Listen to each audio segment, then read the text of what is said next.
Did you know your anger can actually be a gift to you and the world?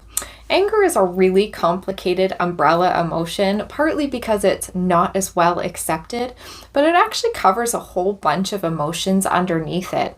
It can cover disappointment, hurt, physical pain, frustration, shock, helplessness, embarrassment, trauma, betrayal, shame. All of these can result in us feeling angry. Without proper emotional education, awareness, support, and counseling, people tend to do two things with their anger, though. They either project it to other people or they project it to themselves. If someone actually does care about other people, though, projecting it to others has this short-term gratification that it actually kind of loops back and makes us feel worse about ourselves in the long term. So it can actually feel safer to project it to ourselves through some sort of self-harm or addiction. As they say, trauma is one hell of a gateway drug. With victims of abuse, we aren't exactly allowed to project it to our abuser within the relationship. If we do, there are punishments, of course, so we do get into already established habits of coping, repression, self-harm, self-infliction, and addictions.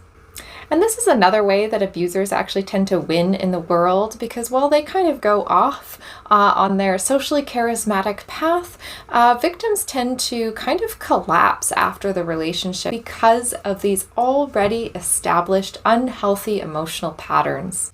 But let's talk about some constructive things we can do with our anger instead. We can accept it, express it, and release it, which is a huge part of healing. Better out than in, but let's do it in a way that doesn't hurt other people. So it's possible to turn our anger into creation instead of destruction, like art, dance, music, poetry, songs. Ever heard of the song Jagged Little Pill? Alanis Morissette turned her rage into a big hit.